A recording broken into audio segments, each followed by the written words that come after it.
They called it a family meeting. Just those words made my skin prickle. We'd never had one before, not even when Mom died. But suddenly, Sarah and Ben decided it was time to formalize responsibilities. As if I hadn't been the one taking Dad to every appointment, ordering his meds, dealing with insurance. While they sent check-ins from beach resorts. The Zoom call started with forced smiles. Ben opened with, "This isn't personal, Em," and Sarah chimed in like clockwork. "We just think you're too emotionally involved to make objective decisions." Then came the line I won't forget, "Let's take a vote, majority rules." Just like that, 2 siblings outvoted one daughter, and the meeting ended. They closed the laptop, satisfied. What they didn't know was Dad had already cast his vote months ago. A vote he made not with words, but with trust, real trust, signed, sealed, notarized. He left me everything, not because I asked, not because I fought, because I showed up. So I didn't fight back that day, I let them believe they'd won. Because some things don't need to be said, they need to be revealed. They voted me out, but Dad never did. This is the story of what happened next.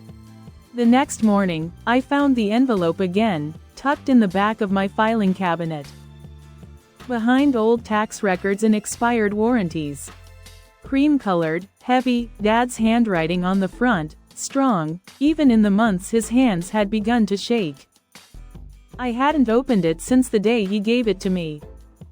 "You hang on to this," he'd said, looking me straight in the eye. "If they ever try anything, don't argue, just show them this." At the time, I thought he was being dramatic. Now, I realized he'd seen it coming long before I did. Inside the envelope, a notarized durable power of attorney, updated trust documents. A letter in Dad's handwriting, one I couldn't bring myself to read yet. I sat at the kitchen table, coffee going cold. The same siblings who called me too sensitive were trying to take control of everything. The finances, the house, even his medical care. After years of doing nothing, and somehow, even after death started knocking at his door. Dad still made sure I had the final say, not because I was the loudest, not because I demanded it, but because I was there. That's when I knew I wasn't just going to hold on to these papers, I was going to use them. They voted, but I held the only signature that mattered. I didn't use the papers, not right away. I told myself it wasn't worth the fight, that maybe Sarah and Ben meant well. That they were just scared, like I was, maybe they were finally stepping up, just a little late. I even typed out a reply to their email, "I'm happy to step aside if it's what's best for Dad." Then I stared at the blinking cursor for nearly 10 minutes. My hands hovered over the keyboard, heart pounding in my ears. Because deep down, I knew the truth, they weren't doing this for him. They were doing it for control, for optics, for inheritance. And me, I was tired of being the responsible one. Tired of showing up while they disappeared. Tired of carrying the emotional weight of this family, only to be told I was too involved. Still, I didn't want to be the one who lit the match. So I waited, I let the next meeting happen without me, no reply, no protest. Sarah texted, "I'm glad you finally see what's best." I nearly threw my phone. That night, I sat with Dad as he slept, his hand cold in mine. And I whispered, "I'm trying, Dad, but I don't want to become like them."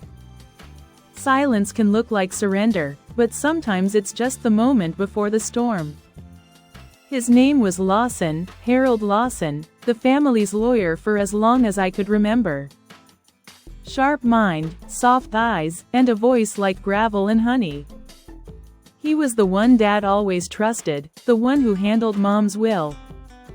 The one who showed up when no one else did. I hadn't spoken to him in months, but when I walked into his office that Friday morning, he didn't act surprised. Emily, he said, rising slowly from his chair, I was wondering when you'd come. He didn't ask why I was there, just pulled out a manila folder from his drawer, like he'd been keeping it warm. Your father left this with me, said you'd know when it was time. Inside were copies of everything: trust documents, health directives, legal authority. All pointing to me, not shared, not contingent, sole authority. I flipped through in silence, throat tight. There was one more thing. A sealed handwritten note with just one line on the front. Don't let them spin the story. Mr. Lawson looked me dead in the eye. Emily, your father wasn't confused. He knew exactly what he was doing. You were the one here, you were the one he trusted. I didn't cry, not then, but something shifted in my spine. Like standing up straighter wasn't a choice anymore, it was a duty. I wasn't the favorite, I wasn't the loudest, but I was the one who stayed. The next meeting wasn't on Zoom. This time they wanted to meet like adults, in person, at the house, Dad's house. When I pulled into the driveway, Sarah's SUV was already there, parked slightly crooked, like always. Ben's sports car too, polished to the point of arrogance. I sat in my car for a moment, hands on the wheel, the envelope resting on the passenger seat like a sleeping weapon. I didn't feel brave, I felt calm, the kind of calm that only comes after you've already decided what you're willing to lose. Inside, they were gathered around the dining table, the one Dad built himself the year I turned 10. They barely looked up when I walked in. Glad you could finally make it, Sarah said, tone clipped. Ben added, we're ready to finalize everything. I said nothing, just placed the envelope on the table, firm, deliberate. Didn't open it, didn't push it toward them, just let it exist. Sarah frowned, Ben smirked. You really think waving some papers around will change what we decided? I looked at them both, then finally spoke. You had a vote, so did he. That's all, no yelling, no pleading, just a quiet line. And the envelope they didn't know would unravel everything. You wanted a meeting, I brought the truth. Sarah snatched the envelope before I could blink. Is this a threat, Emily? No, I said, it's protection. Ben flipped through the pages, scoffing as he scanned each line. This isn't valid, he wasn't well, you know that. But the notary stamps were real, the dates unmistakable, all signed before Dad's health declined. Sarah's voice sharpened. You manipulated him, took advantage, that's why he didn't tell us. I didn't reply, I just opened my phone and played the first voicemail. Hey, sweetheart, just wanted you to know I signed the papers today, hope that brings you some peace. Ben stood up, pacing. Sarah looked shaken, but their pride wouldn't let them back down. That week, the pushback began. Sarah emailed the hospital, demanding they revoke my access. Ben called our dad's financial advisor, claiming I was acting erratically. They started digging through the past, trying to find anything to discredit me. Even old therapy bills and prescriptions. And still, I stayed quiet, because I had someone in my corner. Mr. Lawson reached out to the trust officer. He preemptively submitted every document before they could interfere. Even sent an affidavit affirming Dad's mental clarity at the time of signing. You're not alone in this, Emily, he told me. They're louder, that doesn't mean they're stronger. But the real test came 2 days later when I showed up to Dad's bedside and found Ben already there. He was sitting in the chair I always used, smiling softly, holding Dad's hand. We're all good now, he said. We decided to move him to a private facility, more exclusive. I stood, frozen. He wasn't asking me, he was telling me. Enemies don't always scream, sometimes they smile while stealing. I didn't argue with Ben in that moment, I simply nodded, kissed Dad on the forehead, and walked out of the room. Like the air hadn't just been knocked out of me. But that night, I opened the sealed letter, the one Dad left in Mr. Lawson's folder. The one I hadn't dared to read. His handwriting had grown shaky, but the words were clear. If they ever try to cut you out, remember I saw everything. You don't need to fight them, you just need to show up with the truth, that'll be enough. I read it twice, then a third time. By the fourth, my hands had stopped shaking. The next morning, I ironed my best black blouse, the one Mom used to say made me look too serious. Good, serious was exactly what I needed to be. I printed out 3 sets of everything: power of attorney, trust assignment, voice transcripts. Photos of appointments, receipts, medication logs with timestamps. I called Mr. Lawson and asked if he'd attend the meeting. He didn't even hesitate. "I'll be there," he said. "Let them talk first." That was the plan. Let them gloat, let them feel powerful, and then let the room go silent. You don't win family battles by yelling louder, you win them by walking in prepared. The conference room at the bank was colder than I remembered. Neutral walls, a long table, too much glass, too many eyes. Ben wore his designer blazer like armor. Sarah had a stack of papers she'd prepared. Financial projections, care schedules, PowerPoints she never intended to let me see. They looked calm, confident. The trust officer entered, then Mr. Lawson. Ben's face barely moved, but Sarah's jaw tightened. "What's he doing here?" "He's here on behalf of my father," I said, "as am I." We all sat. Sarah launched first, listing the concerns she and Ben had about my mental stability, citing personal therapy sessions from a decade ago. Ben added comments about how unreliable I'd been growing up, how I once forgot to pick up a prescription. I didn't respond. I waited until they'd said everything. Let them talk, let them twist it. Then I pulled out one manila folder, quietly, neatly. "This is Dad's voice," I said, "not mine, not yours, his." Inside, signed and notarized documents naming me sole trustee and medical proxy. A full breakdown of his directives, and an audio file queued on my phone.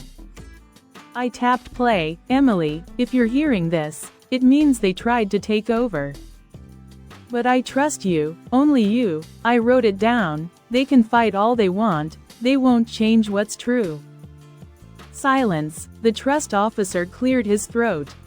"These documents are clear, binding, and witnessed, unless there's legal challenge through the court. The trustee and POA stand with Ms. Carter." Ben opened his mouth, but no sound came out. Mr. Lawson folded his hands. "Your father made this decision 6 months before his health declined. He was fully competent, I was there." Sarah stood, papers crumpling in her grip. "This is manipulation." I met her eyes for the first time that day. "No, this is what happens when someone shows up and someone else doesn't." She didn't reply. The trust officer ended the meeting. It was done. And as I walked out, I didn't look back. They voted in private, I answered in public. Not with rage, not with revenge, just with the truth. I didn't celebrate. There were no fireworks, no dramatic exits. Just the soft click of the bank door closing behind me, and the faint hum of traffic as I stepped into the afternoon sun. My hands were still steady. That surprised me. Inside my bag were the original documents, the ones Dad had signed months before they tried to erase me. The truth. Quiet, heavy, permanent. As I reached the parking lot, I heard footsteps behind me. "Sarah, you think this makes you better?" she hissed. "No," I said, "it just means I showed up." She didn't respond. Maybe there was nothing left to say. At home, I placed everything back into the lockbox, labeled it, filed it. Then sat at the kitchen table, the same spot where I first opened Dad's envelope weeks ago. I thought I'd feel relief or triumph, but all I felt was clarity. Dad didn't give me power out of favoritism, he gave it to me because I never needed to be the center of attention. I never needed to be seen, I just needed to be trusted. They tried to speak over me, but I had the one voice that mattered, not mine, his.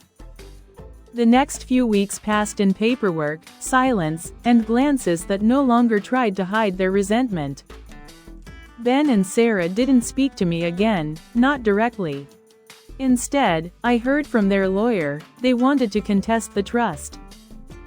Claimed Dad wasn't of sound mind, that I influenced him in his final months. Mr. Lawson handled it efficiently, without fanfare. He submitted the signed medical evaluations, the recorded logs, the time-stamped audio files.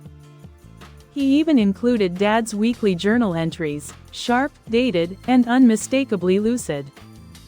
"They're not filing because they think they can win," Mr. Lawson said. "They're filing because losing is easier than admitting they lost." Meanwhile, I kept my promise, I finalized the estate plan. Ensured Dad's medical wishes were honored, paid the final round of bills he'd left behind. Even arranged for his veterans' benefits to be quietly donated, just like he asked. When the official letter came, confirming that the trust was now closed and irrevocable, I didn't cry, I just placed it in the box, the same one where I kept everything else. And I whispered, "It's done."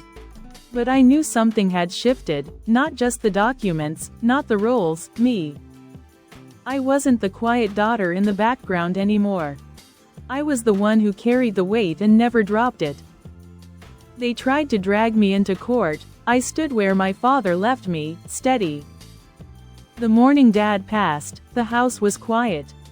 No monitor beeps, no whispered nurse updates, just sunlight slipping through the curtains. And the scent of the lemon oil I used to clean his nightstand the night before. He was gone, his hand still warm, as if he had waited for the light. I sat beside him for an hour, no tears, just presence. There was no call to make to Sarah or Ben, they'd made their choice weeks ago. To separate, to suspect, to slander. And maybe that used to hurt, maybe I used to crave their approval, their acknowledgement. But now I understood, I didn't need them to see me, because Dad already had. At the funeral, I didn't give a speech, I didn't read the letter or talk about the documents or defend myself. I simply placed a photo on the casket, the last one we ever took together.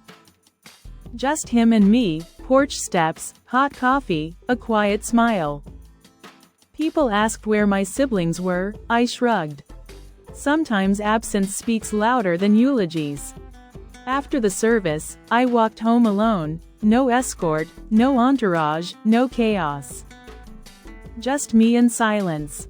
But for the first time, the silence didn't feel like a punishment, it felt like peace. They called me invisible, but the person who mattered never stopped seeing me. And now I see myself too. I still live in the house, not because of ownership, not because the paperwork says it's mine. But because it holds echoes, quiet ones, the creak of Dad's chair. The hum of the porch light he never fixed, the scent of his cologne in the hallway that somehow refuses to fade. I planted marigolds this spring, he used to say they were stubborn flowers. Tough, sun-hungry, like me, I suppose. Sarah and Ben never called again, no apology, no closure. But here's the truth no one wants to say out loud, sometimes closure isn't a conversation. It's knowing you stayed true, knowing you didn't raise your voice just to be heard. Knowing that silence, when it comes from strength, is its own kind of thunder. I don't carry bitterness, I carry the letter he left me. The voice message I still keep saved, the memory of a man who, in his final years, made one last clear decision. You're the one I trust. So no, I didn't win a battle, there was no winner. There was only a daughter who showed up and a father who noticed. They buried me in silence, but I walked out with the truth. Have you ever been cut out by people who once called you family? Drop a comment below. Your story might help someone else feel seen. Subscribe for more powerful true stories every week.